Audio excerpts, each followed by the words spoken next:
Connexion Céleste, le rendez-vous matinal qui nous connecte à l'Éternel. Connexion Céleste.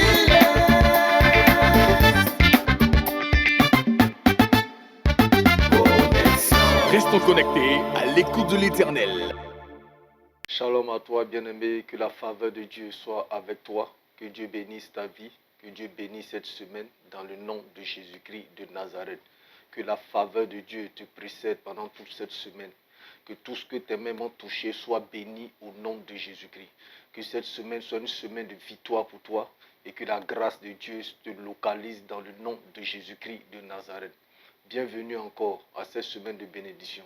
Ce matin, notre méditation se trouve dans Matthieu chapitre 24 à partir du verset 37.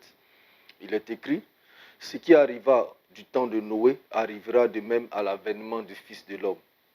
Car dans les jours qui précédaient le déluge, les hommes mangeaient, buvaient, se mariaient et mariaient leurs enfants, jusqu'au jour où Noé entra dans l'arche. Ils ne se doutaient de rien jusqu'à ce que le déluge vint et les emporta tous. Il en sera de même à l'avènement du Fils de l'homme. Bien-aimé, Jésus parlant de son retour aux disciples leur parle de ce qui est arrivé au temps de Noé. Il leur explique que les jours qui ont précédé le déluge, les hommes avaient des attitudes.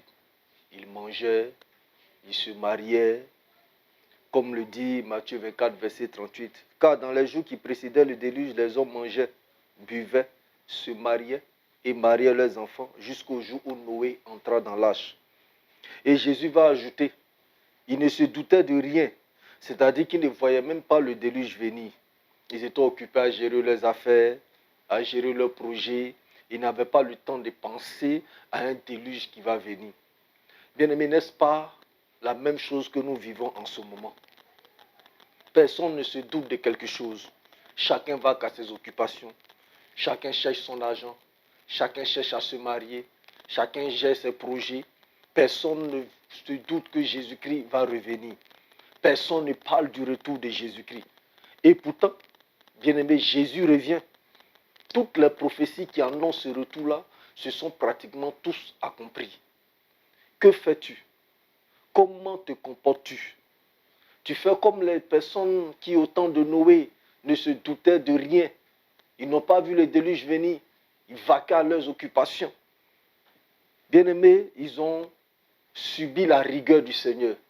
Tous ceux qui ne sont pas entrés dans l'arche, quand le déluge est venu, ont subi la rigueur du Seigneur. Il en sera de même pour ceux qui ne seront pas enlevés lorsque Jésus-Christ va revenir.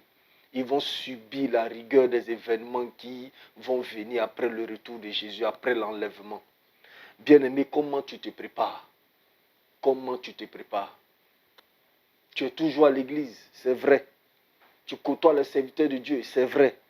Tu travailles dans la maison de Dieu, c'est vrai. Tu donnes même ton argent pour que l'œuvre de Dieu puisse se faire, c'est vrai. Mais comment te prépares-tu? Je suis là juste ce matin pour te rappeler que le Seigneur revient. Jésus revient.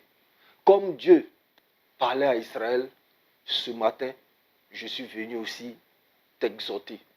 Je vais terminer cette exhortation par Amos, chapitre 4, verset 12. Il est écrit: c'est pourquoi je te traiterai de la même manière, Israël.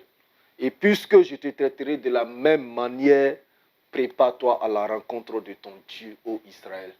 Bien-aimé, je suis là ce matin de la part de Dieu pour te dire, prépare-toi à la rencontre de ton Dieu, car Jésus revient. Shalom à toi.